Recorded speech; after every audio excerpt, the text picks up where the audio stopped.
Hello, and welcome to GRID Autosport. Oh my god, Sleepy plays racing games. Yes, that's not the point.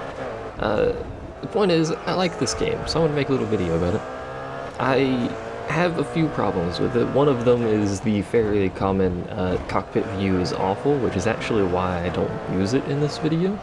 Normally, I would generally use the cockpit view, but I don't really like it, so I'm using the hood or bonnet view during these videos. But there's a couple things I want to point out. The AI is very good. This first clip is street racing category. There's multiple different categories. You have open wheel, endurance, street racing, touring, and tuner categories, all of which are pretty fun, but street racing is the one I am generally, quote, best at, but I'm not exactly great at any of them. So I bumped the difficulty of the AI up to hard, but left everything else basically default. There should be a little thing that pops up at the beginning of both clips for that. The AI is really good. They're really aggressive, especially Raven West. If you've played any the other Grid games, you'll remember Raven West are your primary kind of competitors, I guess, for the player if you're playing on lower difficulties. On higher difficulties, they're a bit insane, but that is kind of how Raven West works. The AI is good, they're aggressive, they push, they take corners really well, especially, I've noticed this in endurance and open wheel. The AI is extremely good in those categories.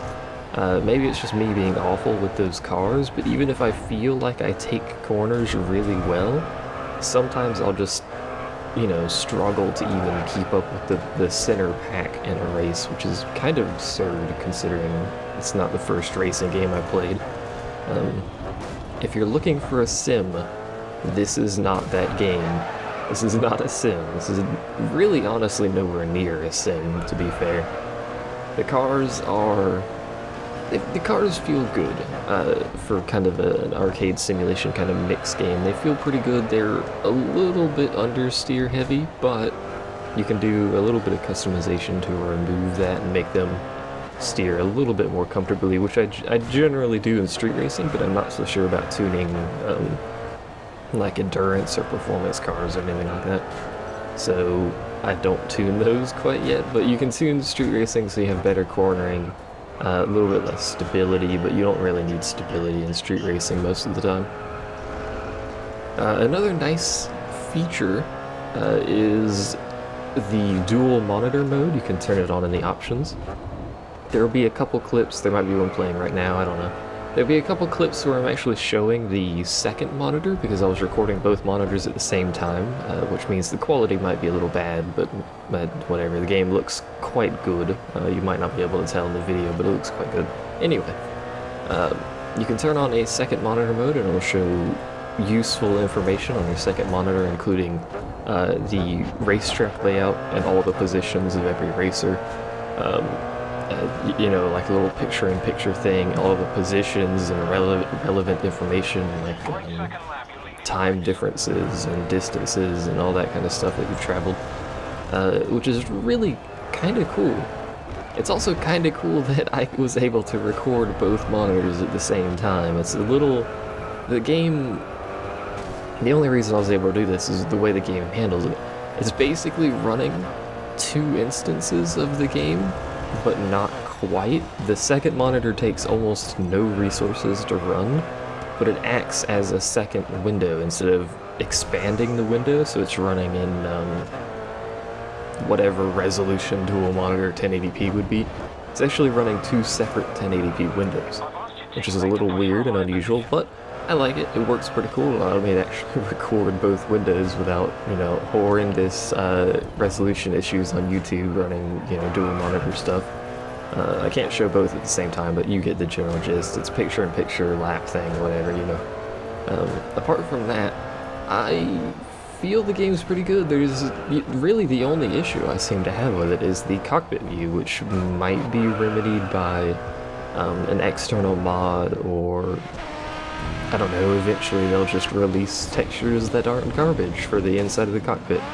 I don't manually switch to the cockpit in either of these clips, but when I'm using the second monitor view and showing that on the screen, you eventually and sometimes in whatever blah blah blah, The camera will swap to the cockpit view so you can kind of see it. It is a tiny picture-in-picture, but take my word for it, it looks awful. You can Google it, get some nice high-quality images of it, high quality, and see for yourself. It does look awful, but overall, I really like the game.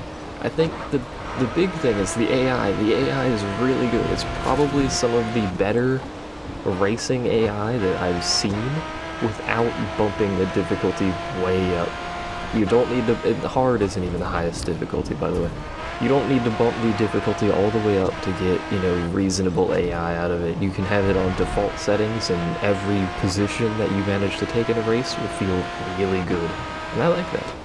So, anyway, I like the game. I don't know if you should like it, but I like it, and here's your video of it. Yay, thanks for watching. I'll see you guys next time.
Standings update. You're currently ahead of Oakley. Both left side tyres have medium wear.